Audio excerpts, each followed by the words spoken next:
lost mine in the sand. Where will you stand? Well, Hanok, we both woke up to news that we have not seen in quite some time, and that was the death of a soldier in Gaza.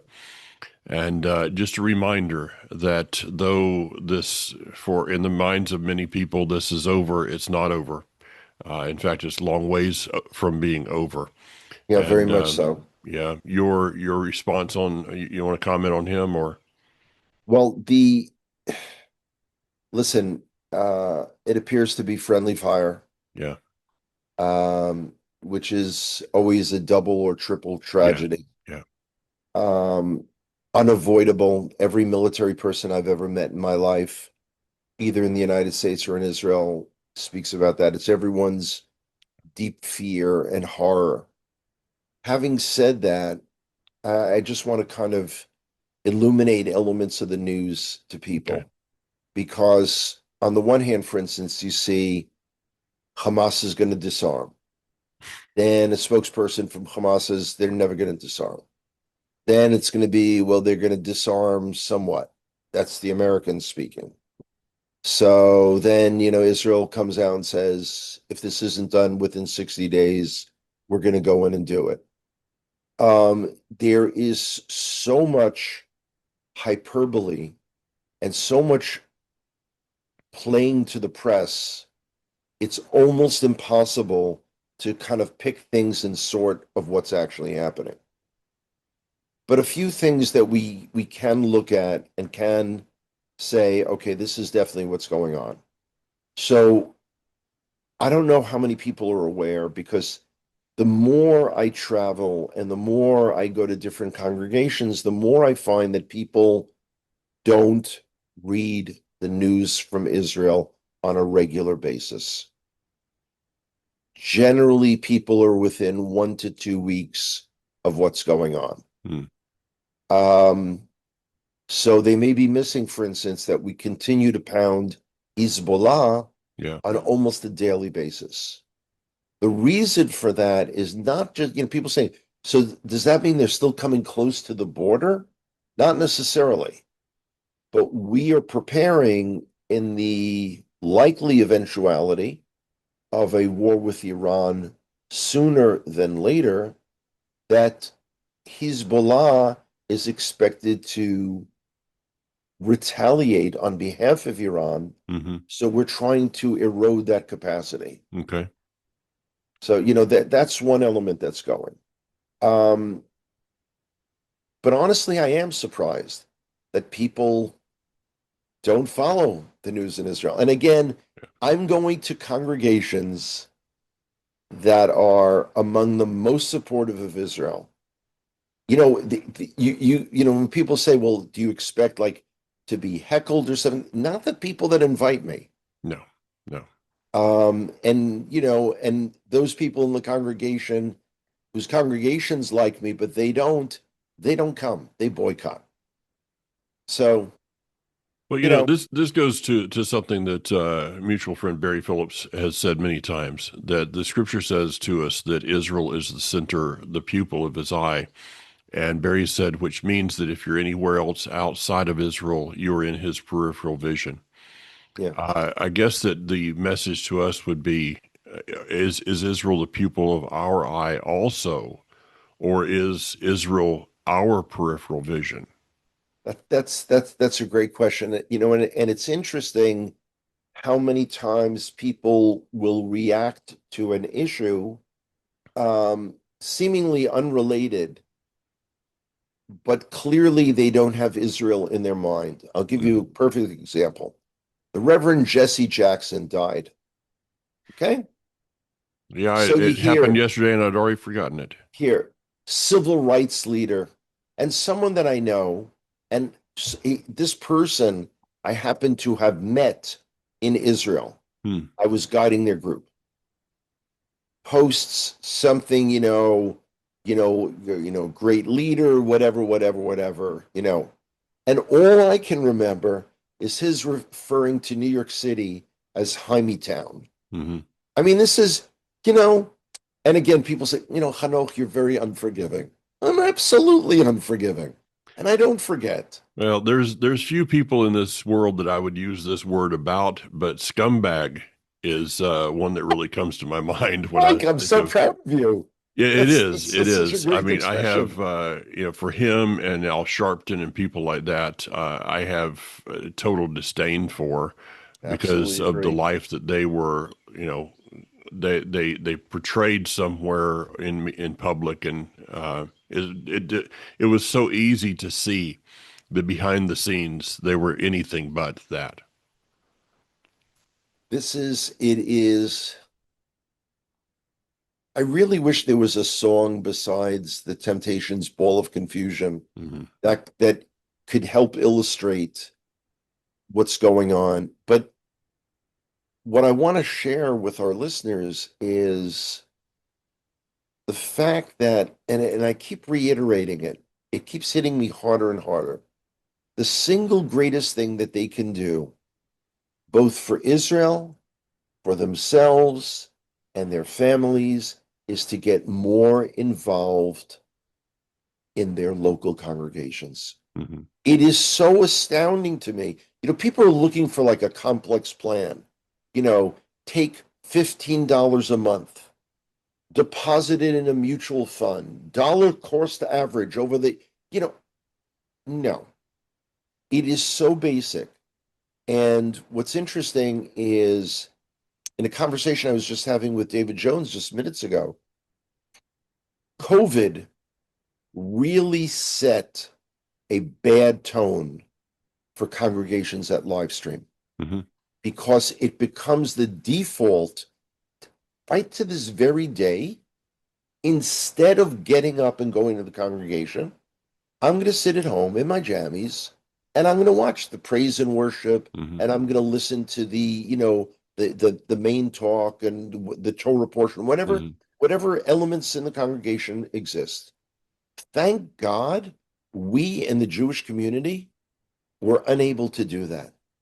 We couldn't do it during COVID, Hmm. and we don't do it now. In other words, yeah, Another aspect I was talking to Kathy about this a couple weeks ago is we just had these. You were a part of it. These snowstorms that come by, yeah, and we actually had in this area about 3 weeks that there was no services. Okay, sure, you couldn't go. churches, Yeah, couldn't get congregations, there. whatever. And I said to Kathy, I said, there's pastors right now that are trying to figure out how do I keep the doors open because Yeah, people have this tendency that even those that are fairly regular givers, well, if I'm not there, then why should I be doing anything? It's like, yeah. okay, if I'm there, I'll give, but if I'm not, so this is again this whole thing of not seeing the big picture, Hunnel. And the point that I keep telling people is it ties in directly with Israel. Because if you are a sort of free agent out there, you don't belong to a Hmm. congregation or there's one that's not near. I understand if there's one that's not near you, or if there's one that's near you but is for a variety of reasons unacceptable. Yeah, we we Didn't I, all didn't I finesse we've that been one there. really nicely? Yeah, really. That's I was I, good. I was impressed. yeah, but it's a real key because community, it, the Torah was never designed to be lived by individuals in isolation. It Yeah, is yeah. a extended family unit, it is a community, it is a village, it is a town, whatever it might be. So, when like for instance, I love this expression. When I say, "Hey, are you going to congregation XYZ?" I was there, I didn't see it, whatever. We're doing our own thing. Hmm. And it's moments like that that I reach into my heart and my head. And as Mike Clayton would say, the spirit of slap comes upon me. There is no such thing as you're doing your own thing. Yeah, You're yeah, staying home, you're hanging out, you're watching TV, whatever it is that you're doing is not what you're supposed to have been doing at that time in that yeah. place. I received an email from someone a couple days ago in Australia, and they said there's literally nobody anywhere, and they said I feel so alone. And my heart just went out to them about the having to walk this out. I mean, Australia, it's a long ways away Yeah. from anything, but yet they have figured out a way to keep connected. And so, they're listening Right. to my broadcast, to you and I, and this is a way for them to keep connected. But they also keep connected, by being a part of it financially. Right. That's a big thing, and I mean that means so much. And kol hakavod to that one person in Australia. Back to Israel here. How Yes. about give us a little bit about what's been going on in Judea, Samaria? Right on you're hearing the thing, right on the verge of annexation and all this stuff. So how about putting Okay. some We of we that in touched upon it. perspective? We touched upon it last week. The idea that certain elements of what I would call normalcy, I want to be careful not using the term, sovereignty, Yeah, because again, as I pointed out last week, what we thought of having sovereignty in the Golan Heights didn't actually turn yeah, out to, it's kind of like a de facto, but yeah, you know, it's not a declaration. Oh, and yeah. by the way, someone asked me recently, how are things going in Trump Heights? They asked me seriously. And it was I hate to say this. This was a Jewish person who should have known better. Should have known better because as part of the Jewish community, I mean, like you should have known better. Yeah, yeah. Okay. Trump Heights was this idea that there was going to be a community in the Golan Heights named after Donald Trump.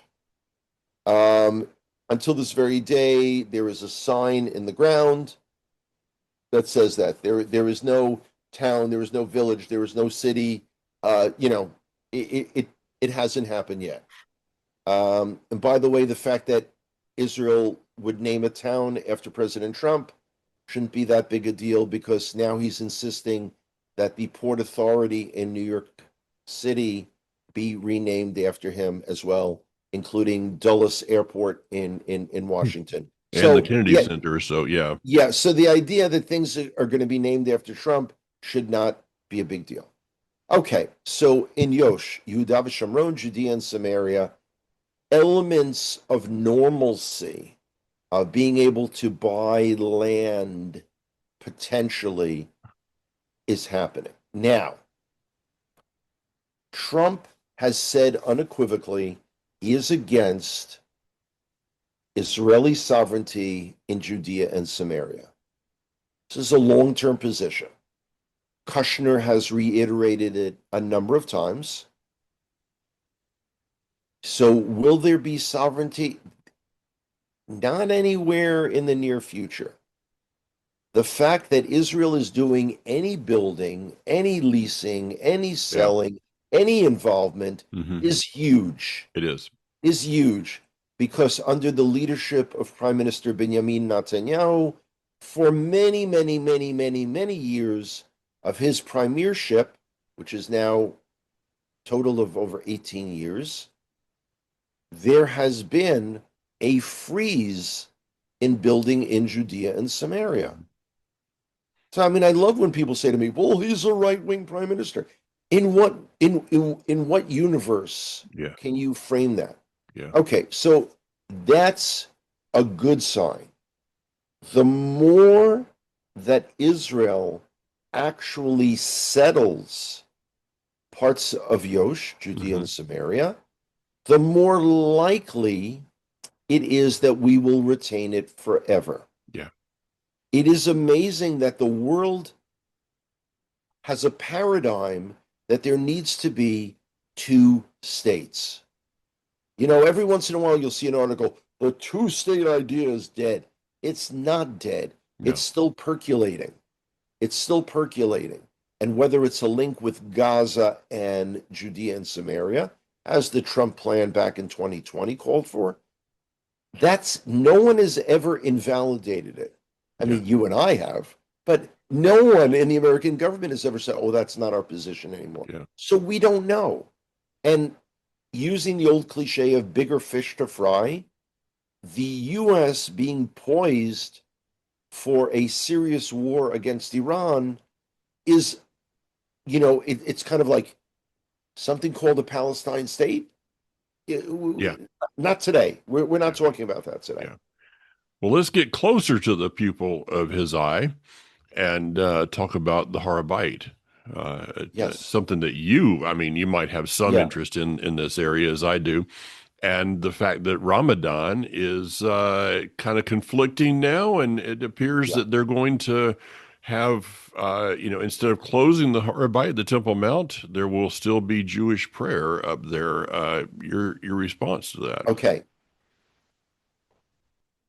What they were talking about was restricting the brief time, the hour and a half or so in the afternoon. They've held back on that. So that's huge. Mm-hmm. However, mark my words, or I always think of, former President Bush, read my lips. The last 10 days of Ramadan, Yeah. they will close the Temple Mount to all Jewish visitors, all Jewish prayers, all Jews who wish to ascend. That's supposed to be right around the time that I get back home. Oh.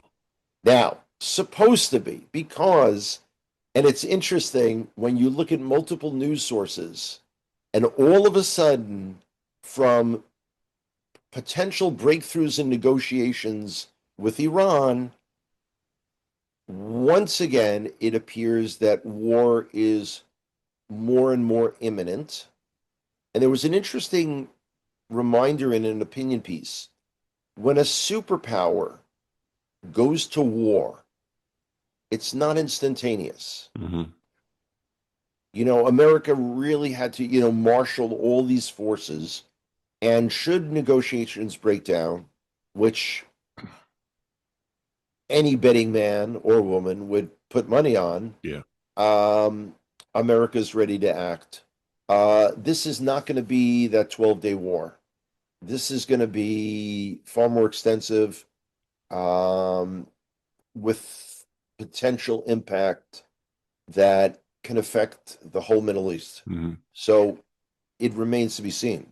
Regarding Ramadan, it's going to be interesting to see, concerning the news that's been out lately, that the Muslims, the Arabs, are really not going up to the Temple Mount in numbers because of Jewish prayer on the Temple Mount. And I mean, it scares them because, as you and I have talked about so many times, this is a spiritual thing.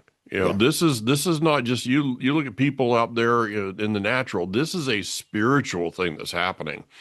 And so when Jews are up there, and, I'm very pleased to be the foreigner who has joined themselves to the Jewish tours up on the Temple Mount, my son and my grandson also. When we go up there and we lay prostrate and pray, that is a statement that is more than just in this earthly realm.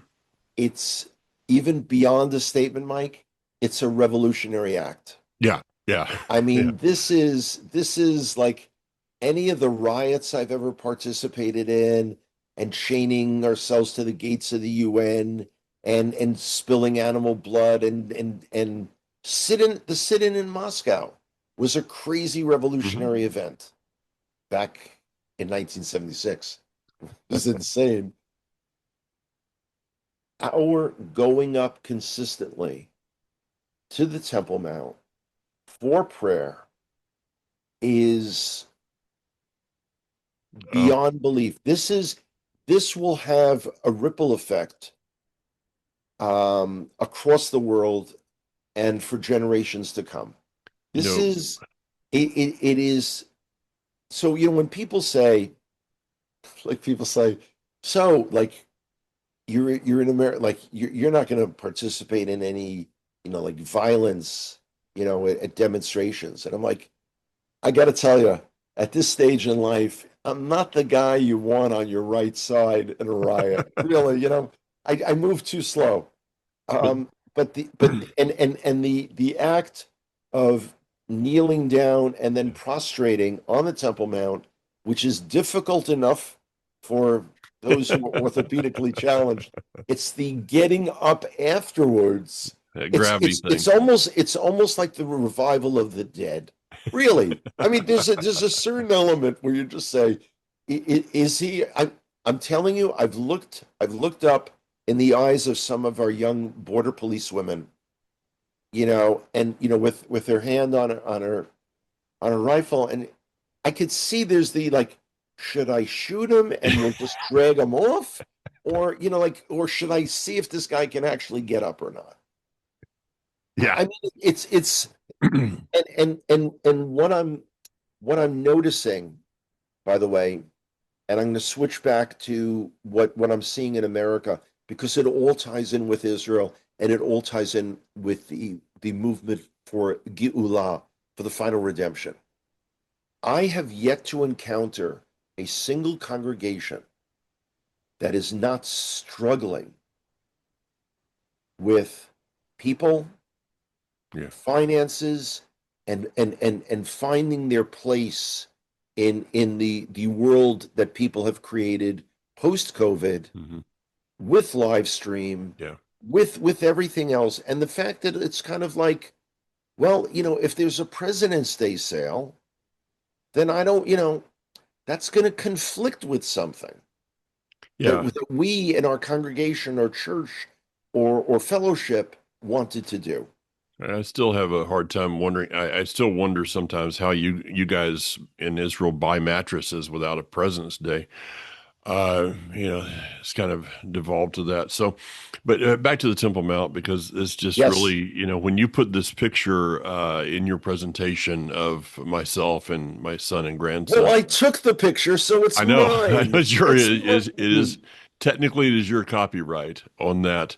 But I go back to that. You talk about violent acts that you've done, things that you've accomplished during the years. But there's no more, and I'll Allegedly. quote you on this one, that when I talk about this, that 10 out of 9 people don't understand the significance that this No, they is. don't. They And I will don't. They don't. reiterate this, if I can say reiterate. This is the single most prophetic event that is happening on the planet today. Absolutely. And This I, is and I beyond planning. There's a group of guys that just got to Tel Aviv to prune the vines. That's prophetic. There's a yeah, group of youth that have just been down at the horse farm building. That's prophetic. Iran, all of these things, Gog and Magog, or whatever else. That's all prophetic. Yes, this is that, Jews going up on the Temple Mount, yeah, and those of us who are joining them, yeah, praying, prostrating themselves, yeah. singing, dancing, being told we can put our feet on the third step, but we might have a couple of rebellious women that go ahead and Gotta put their foot up put on it the up. fourth step. Yeah, Just saying, Laura and maybe. Lynn, um, you're going to push the envelope here. This is it. This is it. This is the single This is most. I this have to is disagree with Rabbi Abba on this one. When he said, when he was asked about it, the redemption, he said Ezekiel 36:8, you shall plant vineyards. No, he got it wrong. This is it. the Period. the Yeshivat Harabayit, the yeshiva of the Temple Mount, Hmm. has created pre-printed prayer sheets Yeah. that the police hand out for those who want it. Now, understand? Yeah, I mean, this is, and if you've never been on the Temple Mount and you've never had a conversation with Mike Clayton or me, I can understand that you're thinking, what's the big deal? This is the fact. Okay, another thing. We wear non-leather shoes Hmm. up on the Temple Mount. there are some in the Jewish community that insist on walking barefoot. The police have just put up a shoe rack near the entrance. Now, it's not enough for old shoes, which is amazing.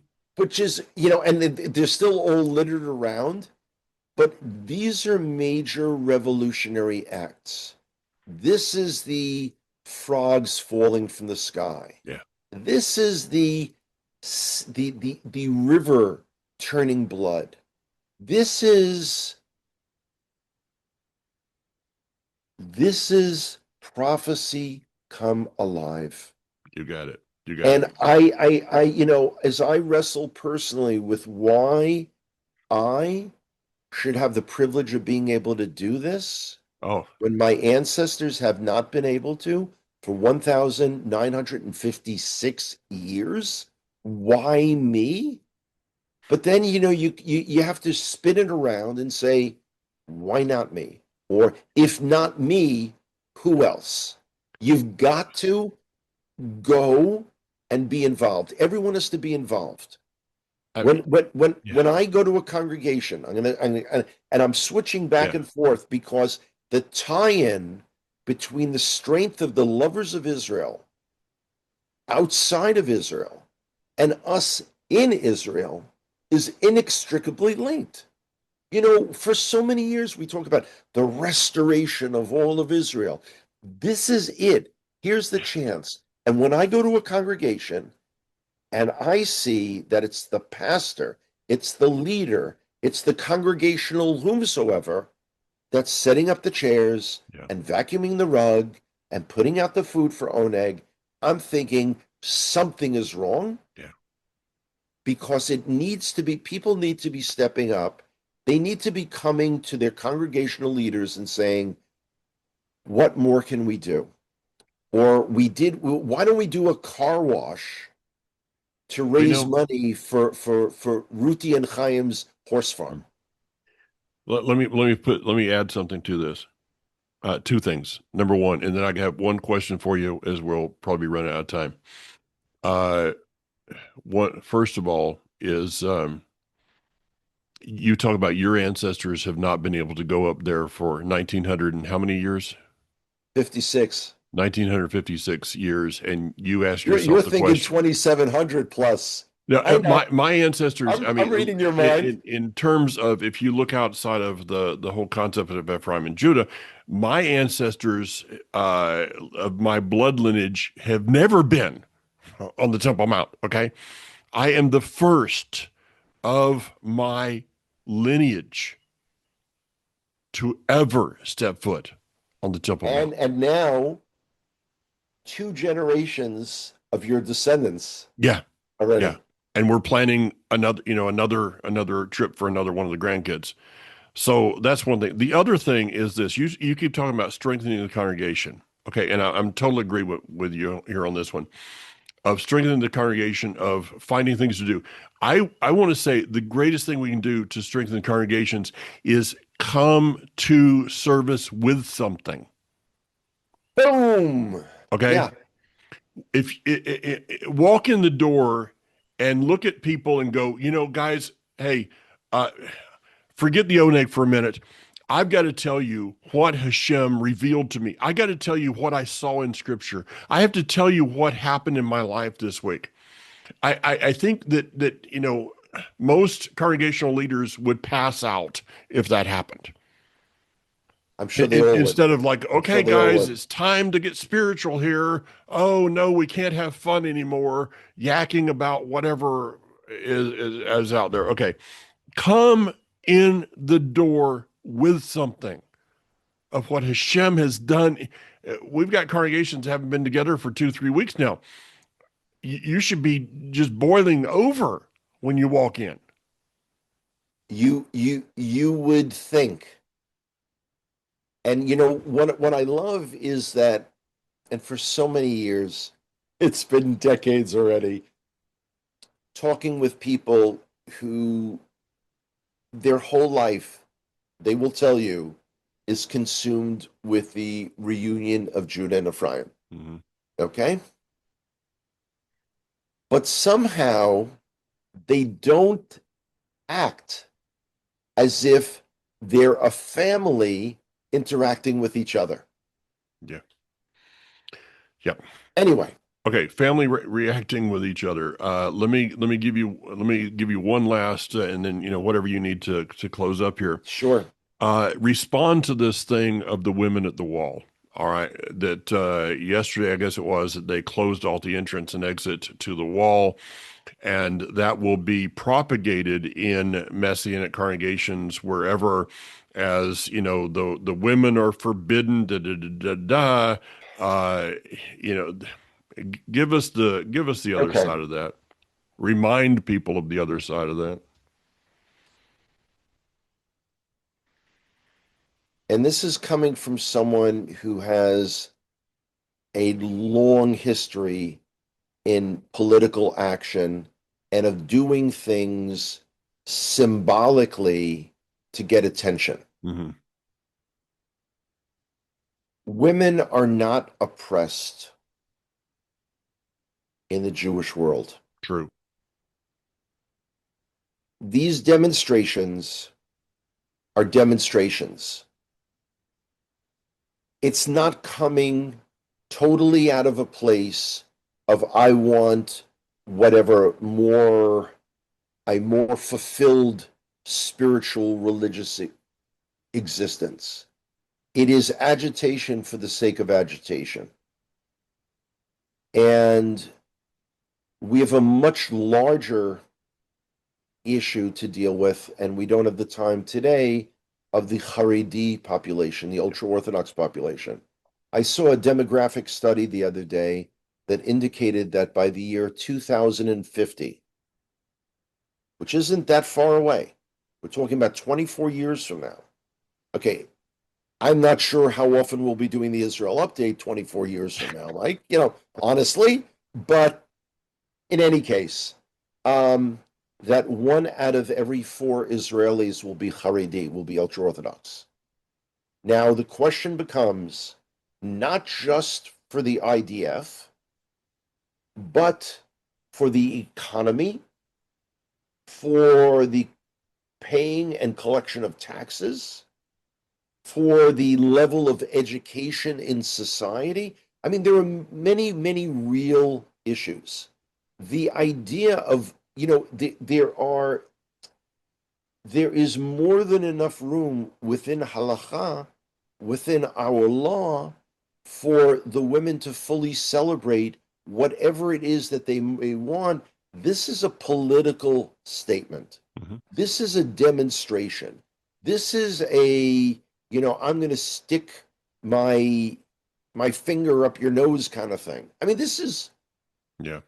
but again, unless Israel is in the midst of war, real, missiles flying kind of thing, we do this to ourselves Yeah. Yeah. I've seen that. repeatedly. That. This is Yeah. our history.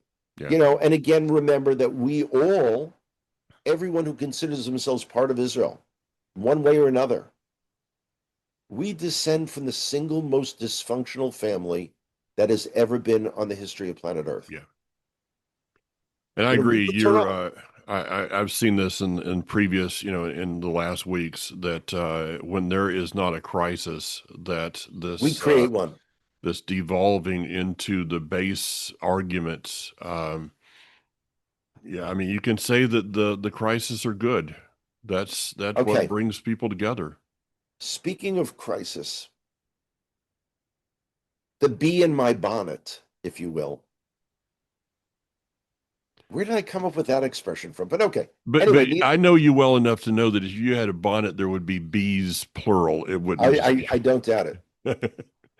My latest pet peeve, my latest, I'll have another one within an hour, trust me, is when congregations will pray for Israel, which I love, but they will qualify it that, on behalf of the land of Israel, the state of Israel, the people of Israel, And then they've got to throw in this caveat, which makes me want to reach for the 9mm that I don't have in my waistband, of even if we don't agree with everything that the Israeli government does. And I have to tell you, my love of America and Americans did not diminish at all during the 4 years of sleepy Joe Biden. Yeah. It did not dissipate to a degree at all during the 8 years of Barack Hussein Obama, where I had nothing but disgust and disdain for the policies of that American administration. So don't dare in front of me say we pray for Israel even if we don't agree with it. Now remember, our government coalition is led by the Likud. I have voted in 9 national elections in 16 and a half years and have never voted for the Likud, which you can infer means that I don't agree with the policies of the Likud, which then means I don't agree with the government of Israel.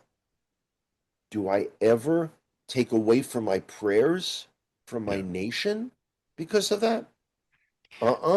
That statement, Hanok, turns prayer for Israel into a forced religious activity. Yeah.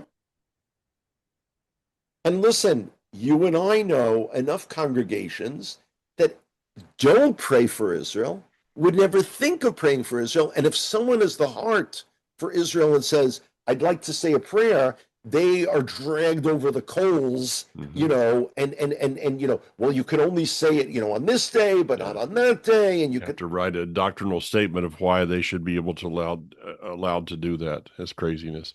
All right, man. Well, I know you're heading out to the nation of Texas. Yes, the Republic of Texas. This Shabbat, I'll be speaking at Congregation Beit HaDerech in Midland. That's on Shabbat, and on Sunday I'll be in Austin at Casa de Paz, Beit Shalom, in the Austin area.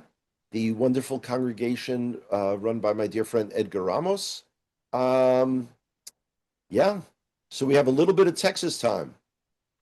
Okay. Oh, by the way, I had Texas toast for the first time the other day. I was asked, do you want Texas toast? I said, what is that? It's a fat piece of bread. I mean, why do you call it Texas toast? It's a fat piece of bread.